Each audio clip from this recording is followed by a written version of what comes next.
On February 14, 2018, Marjory Stoneman Douglas High School in Parkland, Florida went from a normal high school to a crime scene. A former student had brought a gun into the school, fatally shooting 17 students and faculty. According to Saeed Ahmed for CNN, in what was just the 7th week of 2018, the Parkland tragedy was already the 8th school shooting this year. School shootings are such a common tragedy in the United States, so what makes Parkland any different? According to Ahmed, the school shooting at Marjory Stoneman Douglas High School was, at the time, the most fatal shooting of 2018. The biggest thing that sets Parkland apart from other tragedies is that the survivors of the shooting, students aged roughly from 14 to 18, did not accept thoughts and prayers.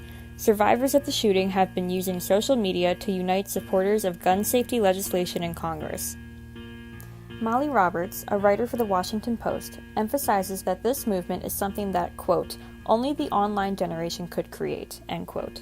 Roberts argues that their innocence protects them from most outside political attacks, except those fabricated by, quote, Russian social media accounts, end quote, which Roberts referred to as, quote, conspiracy theorists, who have tried to paint the Parkland tragedy as a, quote, false flag operation designed by the government to collect the citizens' guns, end quote. Not only was the shooting itself a tragedy, but so was the aftermath. Children who had just lost 17 friends and gone through an extremely traumatic experience were spending time defending themselves to the media. The Parkland kids didn't stop there. The shooting was getting a lot of media coverage, and the survivors used that coverage to build a social media following, and eventually a political movement. Out of the rubble, leaders emerged.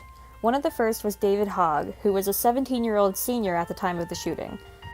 Time magazine interviewed David Hogg just one day after the tragedy, and in this interview he called for action. He told people to call their representatives, and he begged adults to be the adults instead of leaving the challenge of gun reform to the children. Another overnight leader is Emma Gonzalez, who was an 18-year-old senior when her high school was turned into a war zone. Less than a week after the shooting, Gonzalez made her famous "We Call BS" speech, in which she called on lawmakers to pass gun safety legislation. Gonzalez became one of the main faces of the movement for gun reform and was pictured on many protest signs in favor of her cause. Hogg, Gonzalez, and their classmates started a nationwide organization called March for Our Lives, and not only organized a successful nationwide school walkout, but also a worldwide march for gun reform. According to an article by the New York Times, there were over 800 marches in all 50 states, and there were marches on every continent except for Antarctica. The march gained support from many celebrities. In fact, the song that has been playing throughout this video is called Found Tonight and was created by Lin-Manuel Miranda, creator of the Broadway musical Hamilton, and Ben Platt, the star of the original Broadway cast of Dear Evan Hansen, specifically to support the March for Our Lives.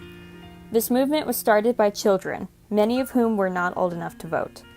Clearly, high school students are knowledgeable and able to not only form but articulate logical opinions. Emma Gonzalez specifically cites her AP Government class in her famous We Call BS speech, a class that many eligible voters have not taken, and if they have taken it, the information is certainly not fresh in their minds like it is for students. The Parkland survivors and the resilient efforts to organize for a national gun reform are just one of the many examples that prove that 16-year-olds are mature enough, passionate enough, and knowledgeable enough to vote.